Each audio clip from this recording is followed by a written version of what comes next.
is it important to set the field size of your numeric fields, it's also important to set the field size property of your text fields. Let's take a look.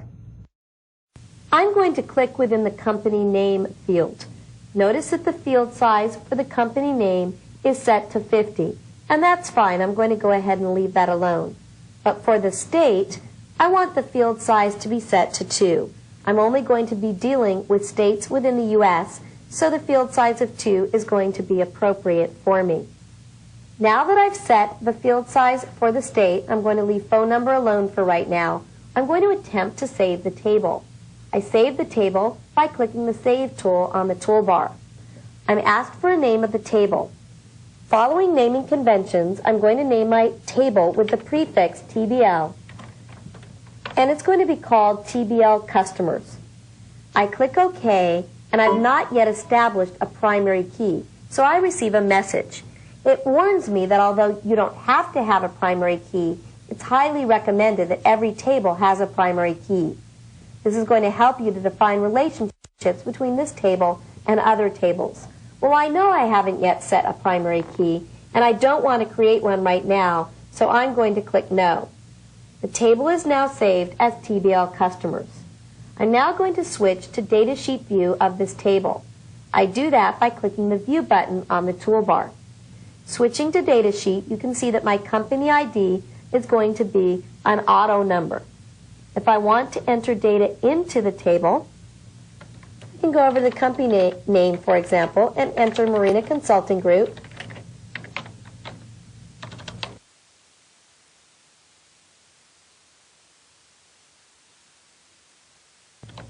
In California, and the phone number,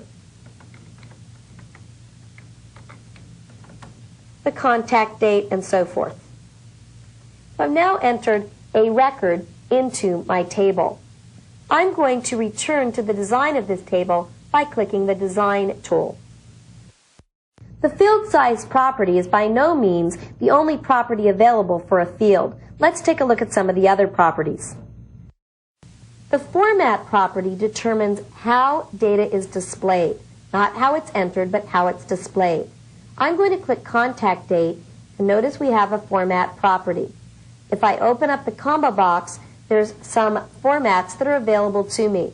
I could, for example, select Short Date to format this data as Short Date. I can also enter a custom format. If I hit F1 with the Format property selected, and I look within Help, I can go to the Date Time Data Type, and I can see that there's some predefined date time data types. But going down below, I can actually enter a custom format. For example, I could enter MM, which would give me the 2-digit month, DD, which would give me the 2-digit day, and then 4Ys, which would give me the 4-digit year, which is most appropriate if you want to be year 2K compliant. So what I'm going to do is for the format, I'm actually going to enter MM/DD/YYYY. Watch what happens. If I save the table and go into Datasheet view and enter a contact date, even if I enter the contact date of 5/1/99, when I move off of that field, notice that it displays, based on the format, of 5/1/1999. When I go back to it again, I can enter a 2-digit year right now. I can enter 4/5/99, but when I tab off of it, again, it changes to 1999. Whereas the Format property determines what displays within a field, the Input Mask property determines what data you can enter into that field. Return to the design of the table and click within the phone number. We're going to establish an input mask for the phone number. I click within the input mask, and I'm going to click the Build button. I click the Build button, and the Input Mask wizard launches. I can specify any of these input masks that are predefined, or I can define my own. But I'm going to go with one that the wizard creates for me. I'm going to select the phone number input mask, and I can specify the actual input mask. For example, I can change this input mask if I want to, deleting the parentheses and putting a slash in instead. I can actually change the input mask to my liking. When I'm done customizing the input mask, I might want to try it. And then click Next. I can determine whether or not my data is going to contain the input mask characters. I'm going to go ahead and store those characters within the table since I realize that storage is not a problem on my system. I'm going to go ahead and click Finish, and the input mask is entered for me. Let's save, and let's switch to Datasheet View. I'm going to go to a new record, and this is going to be called Nikki's Vacations.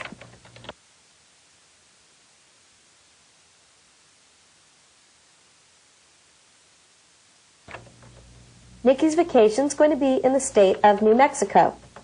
And I'm going to enter the phone number for Nikki.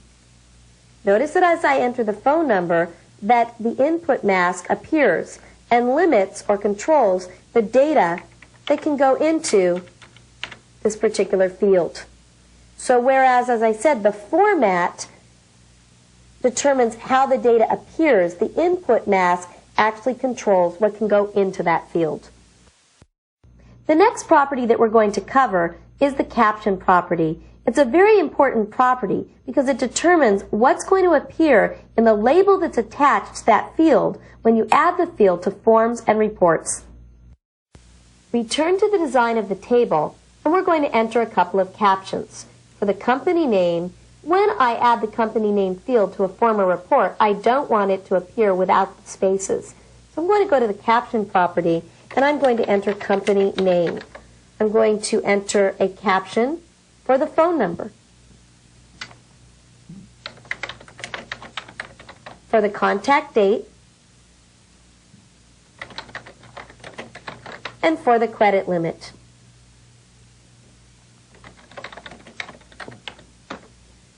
When I save the table and view it in Datasheet View, not only would those captions appear on a form or report, but also notice they're what's appear at the top of the datasheet in either a table or a query based upon this table.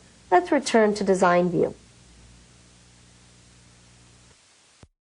Default values are a great time saver for your end user. When you specify a default value and your user adds a new record, that value is automatically placed within that field in any new record. We're going to establish default values for 3 of our fields. Most of our customers are in the state of California, so I'm going to enter as my default value for the state, I'm going to enter California, CA. For the contact date, I'm going to do something special. For the contact date, I want the default value to be today's date. So I'm going to enter equal date, open paren, close paren. The reason for this is that the date function returns the current date, and that's going to become my default value. Also, for my credit limit field, the default value is going to be 1,000 rather than 0. So let's go ahead and save and add a new record. I'm going to go to a new record, and this is going to be Dan's Basketball Club. Notice that the default value for the state is California, although I can change the state to anything I'd like. I can put in the phone number if I'd like, but notice that the contact date initializes to today's date, and the credit limit initializes to 1,000. Again, I can change the credit limit or the date to different values if I'd like. The default values simply give me the initial options or choices for that particular field. Whereas default values simply determine the initial value that goes into that field when you add a new record, validation rules actually determine what can go into that field. To illustrate the use of a validation rule, let's switch to Design View. I'm going to click the Design tool, and I'm going to set up some validation rules. The first one's going to be for the state. I only do business in certain states, so I'm going to go to the state field, and I'm going to enter a validation rule. This needs to be a valid expression. The expression that I'm going to enter is in CA, AZ, NY, MA, UT. So that's my validation rule for the state. It needs to be one of those states. The validation rule for the contact date needs to be that it's less than or equal to today's date. And the validation rule for the credit limit is that the credit limit is going to be between 0 and 5,000. I'm going to go ahead and save and switch to datasheet view. But notice that when I save, I'm told that the data integrity rules have been changed and that the existing data may not be valid for the new rules. If I click yes, the existing data is tested using the new rules. And you can see that at least one of the states that's entered violates the rule. I can continue testing if I'd like. Now, I'm going to be able to establish this validation rule, but I'm going to want to run some queries that are going to find the states that don't validate so that I can do something with them. I'm going to go ahead and click yes, and it says that there's also data that violates the rule for contact date. Again, I would need to run a query to find the problem rows. Well, I've saved my table successfully. Let's go to datasheet view. If I try to enter another record, and this is going to be Alexis's toys, and I try to enter a state such as WA, notice that I get a message. It says one or more values are prohibited by the validation rule, and there's the validation rule. I'm going to click OK, and I need to enter one of the states which I specified. So for example, Alexis's toys can be in Arizona. Let's try a contact date. I'm going to enter a contact date that's later than today's date. I'm going to enter 1/15/2000. Again, I get a message that I've validated my violation. Again, I get a message that I've violated my validation rule. And I need to go with a date on or before today. For the credit limit, if I try to enter a credit limit of 6,000, again, I get a message. But if you took a look at these messages, notice that they're pretty cryptic. So what I'm going to want to do is create a validation text that appears whenever somebody violates my rules. To establish validation text, I go to Design View, and I select the field that I want to establish the validation text for, such as the state field. I then go to the validation text property. In the validation text, I can enter something like this. The state must be CA, AZ, NY, MA, or UT. So that's my validation text for the state. Let's create some validation text for the contact date. I'm going to enter the contact date must be on or before today. And I'm going to enter some validation text for the credit limit. It's going to be the credit limit must be between 0 and 5,000.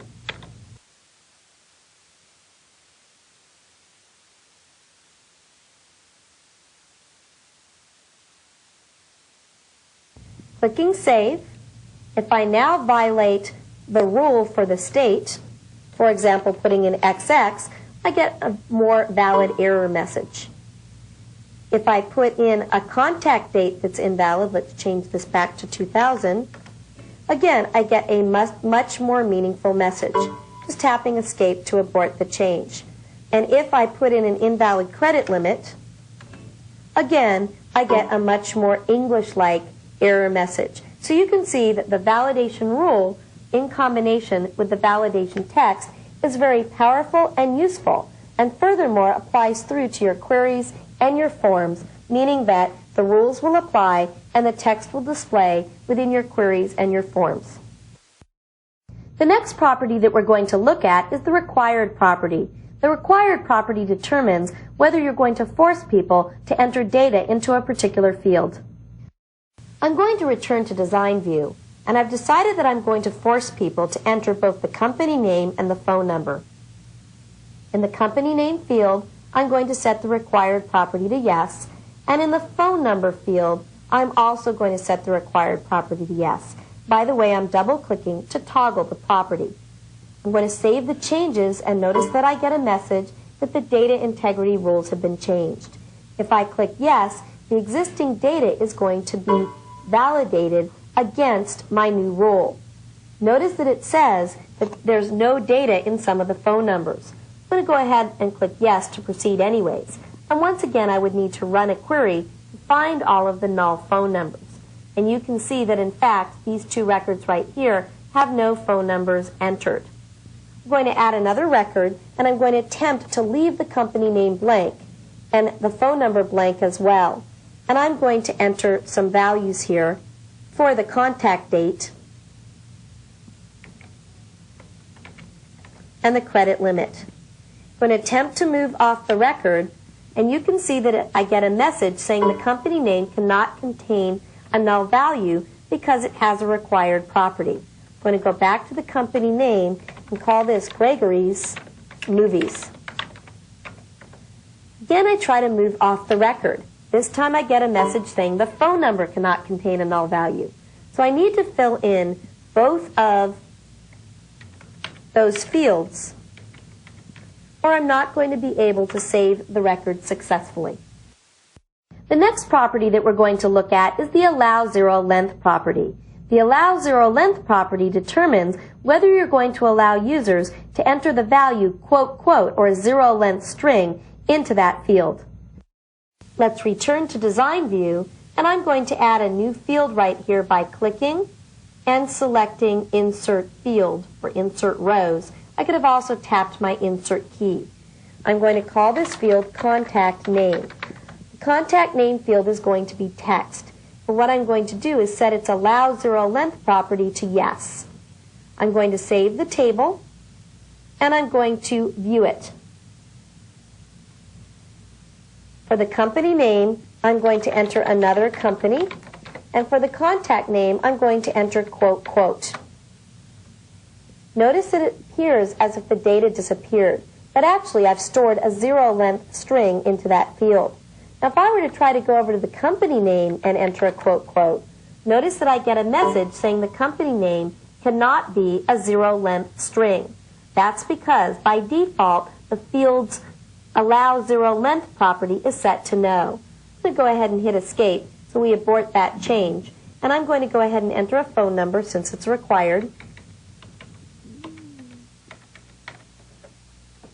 And we've now successfully entered data into that record.